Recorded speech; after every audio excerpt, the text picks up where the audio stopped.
All right, we're just taking you back, 12 hours or so, because, of course, the city of Toronto was under so much rainwater, flooded in certain parts of the city. The cleanup continues today, so let's talk more about the recovery after the storm. Joining us in studio this morning, Paul Johnson, city manager for Toronto, and Mayor Olivia Chow here as well. I'm sure both of you have been kind of talking nonstop and communicating with city staff and amongst yourselves about what's happening here.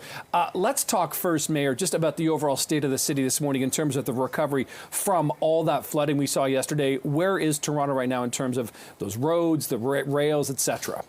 Well, Torontonians are very resilient, and we're almost back to normal. So the public transit is all running, TDC open, Union Station pumped out. It's open. Even the food court is open. It was totally flooded yesterday. And our highways, CVP and Gardner, are open. The workers work overnight to clear, and very, very grateful for their work. Plus all the folks that have been stuck in cars and in elevators, all rescued yesterday immediately by the firefighters, and they had 1,700 calls. Imagine that, right? Well, I can't imagine. It was hard to. It was just watching this video of all the different flooding throughout the city was remarkable. Paul, I noticed also earlier today, Bayview Extension still working on there, and also even they're not even letting the GO trains kind of come through there. Do you have any updates on when that may reopen? We're hopeful soon. The Bayview piece is getting pretty close to being finished. It's just a small section, about a foot of water, so that will work. Unwin Avenue is also a problem at the moment. That's got a longer time frame. And the GO is diverting. The tracks by the Don River are underwater, so they'll be on divert. It adds about 30 minutes to the train ride on the GO train, but they're still running, which is the good news. That's good. I can't imagine what your day must have been like yesterday, Paul, as the city manager, when you start seeing that the city is effectively parts of it underwater. What kind of rolls out at that time, and how quickly does the communication happen? Because it seemed in some cases there were some sort of maybe failures or letdowns. So how do you sort of get yourself up to speed as quickly as you can to let the city know what's happening? Well, these are tough days, but it's also an example of how the city does work really well. So prior to this event, we had already activated our emergency management program. They were watching the weather, and we were prepared as best we can. Things like this have happened in Toronto before. They unfortunately are going to happen in the future as well. So we had all of our departments coordinated and everybody looking in real time at the data that was coming in. And what happened was some parts of the storm hit certain parts of the city in a way that was nowhere near predicted when we started to look at how the storm was going to roll through.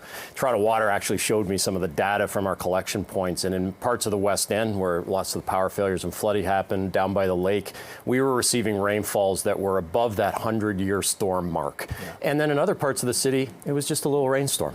So that's what we deal with, and that led to some of the issues across the city. But I can't say enough about the team and how they react in real time to what's going on. Yeah, because it does happen in real time. And you know, Paul, Mayor Chow just mentioned a 100-year storm. These storms, though, appear to be more frequent and more regular than what we've, expect, I suppose, regularly. Is there an immediate review at the city of what happens in events of yesterday so we can learn lessons and hopefully get better the next time these more than frequent 100-year storms happen? Yes, climate change is real. And in fact, we've seen data that tells us these kind of huge rainstorm are going to double in number within 15 years. So it's not just how prepared we are, as what kind of work we need to do to prepare in order to prevent it, right? Some of the flooding can be prevented.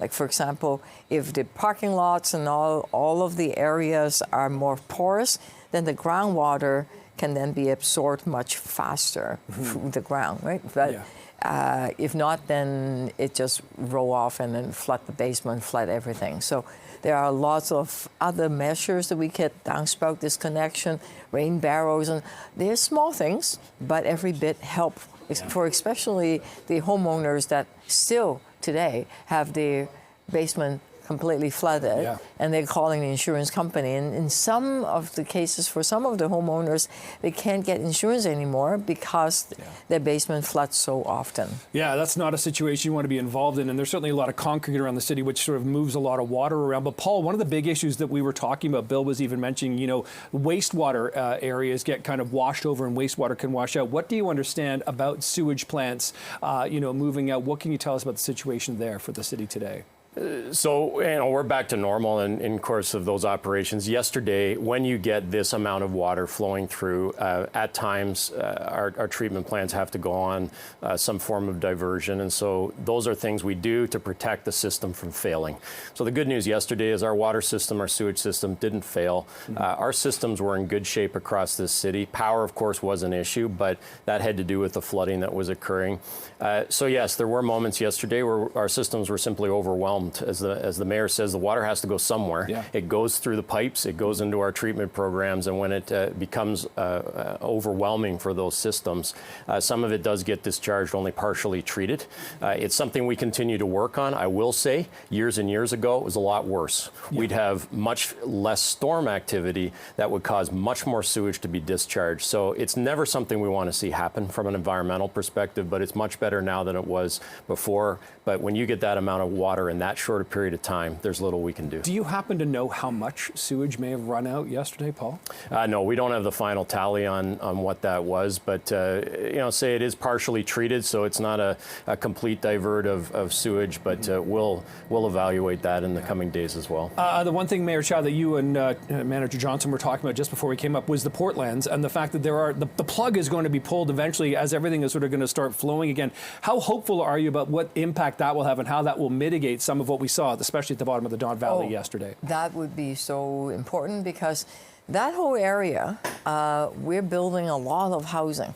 There's no point building housing in area right by the water because it will flood. You look at Lakeshore, right? It was totally flooded. So that's why there's one more plug that's going to come out from that Don River. Do we know when? Probably in the fall, early fall, and before the end of the year. Okay, so that would really help that whole area. Another part of it is Eastern and Broadview area. Yeah. We are developing in a whole parcel of land called East Harbor. Thousands and thousands of new homes are going to be there. The province and the city are cost sharing, and the feds hopefully will join in soon. And we will protect that whole area first, and then we build housing on it, and those houses will not be flooded. Okay, well, we heard it here on CB24 Breakfast. Mayor Chow, Manager Paul Johnson, thank you both for being here on a very busy morning. Appreciate this and letting Torontonians know kind of where we stand this morning. Thank you for the time. Thanks very much.